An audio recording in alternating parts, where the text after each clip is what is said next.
नमस्कार।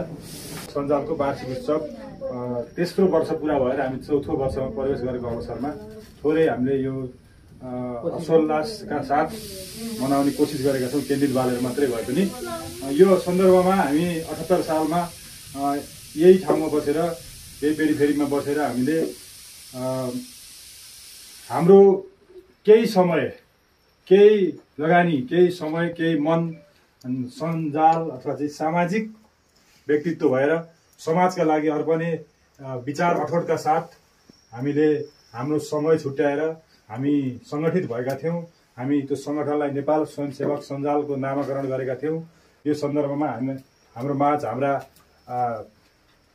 सल्लाहकारहरू हुनुहुन्छ, हाम्रो संस्थाको अध्यक्ष हुनुहुन्छ। यो कार्यक्रमको खास विशेष औपचारिक नभए पनि छोटो कार्यक्रमलाई पनि कार्यक्रमको अध्यक्षता ग्रहण गरिदिनुको लागि म यो कार्यक्रमको अथवा यो संस्थाको अध्यक्ष श्री गोविन्द गैरीज्यूलाई सभापतिको अध्यक्षता ग्रहण गरिदिनु।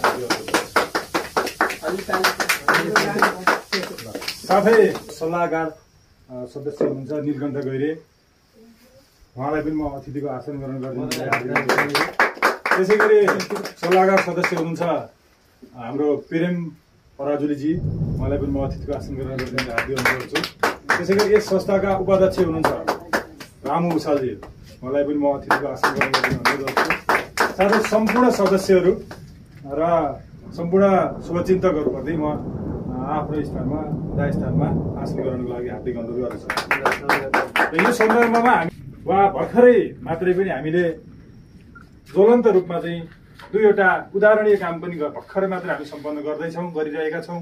दुःखमा मलम लाउने कुरा किन नहोस् र हाम्रै दाजुभाइ, हाम्रै यही संस्थाको सदस्य जगदीश भुषालको उपचारमा सहयोग गर्ने प्रतिबद्धता र कोसिस किन नहोस्। हामी हरेक पल, हरेक क्षण चाहिँ हामी सामाजिक भएर समाजमा लाग्ने प्रणका साथ हामी अघि बढेका छौँ र समाजमा केही न केही सकारात्मक चेतना फैलाउने ध्येयका साथ अघि बढेका छौँ।